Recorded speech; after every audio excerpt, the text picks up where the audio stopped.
Guys, so today we are talking lines, fluorocarbon, monofilament, and their uses for it. Guys, so let's start it off with the fluorocarbon. It is a heavier line, it's a harder line to use. Predominantly we use it in bass fishing, in those crystal clear waters where the bass can see you, you can see the bass.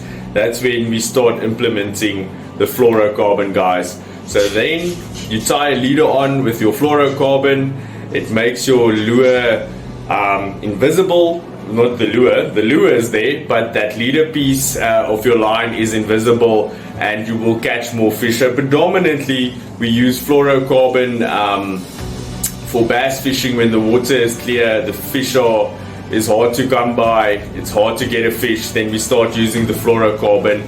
Not very much high abrasion, not a very high knot strength. It is just a heavier line, so it sinks through that first film of the water. It's a line that tends to want to sink down to the bottom, so it's a little bit heavier line. So when you want to get that lures a little bit deeper, and you want to break that surface layer of the water, and you want invisible piece of leader, that is when we incorporate fluorocarbon. Like I say, not a very high knot strength. It's a hard line to use. If you don't make proper knots, it will just cut itself off, and it will give you some frustration. So yes, but luckily for us in South Africa, our waters aren't that clear, so we don't.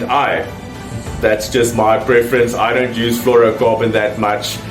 It's not a very great line for me to use, but there is situations where we do use fluorocarbon for that reasons, just to make it a little bit more invisible for the fish to see. And that is a great property of this line. It sinks quickly and it's invisible. So there we go, that is fluorocarbon, guys. And then we move over to mono. So that is our general fishing line, either a copolymer or a monofilament.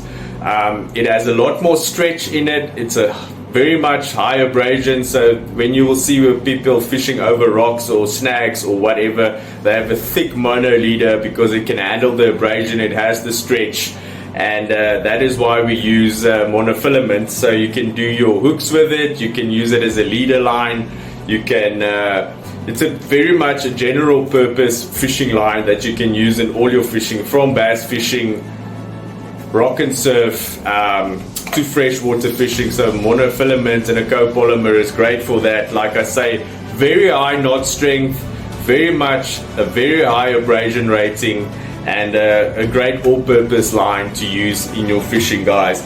It is a neutral buoyant line, so it doesn't want to sink and it doesn't want to float. It's just in the middle there. So it's a great purpose, general purpose line to use against fluorocarbon that doesn't have a high knot strength. If you don't tie it correctly, it will cut itself off. But it is invisible, it wants to sink down to the bottom, guys. So for your general fishing, go monofilament. And if you are a bass fisherman on that clear water days, or the sun is high or whatever, and you don't want the fish to see that leader line of yours, go for the fluorocarbon. So there we go, guys, just a little bit info on mono and fluorocarbon. Hope you enjoyed that.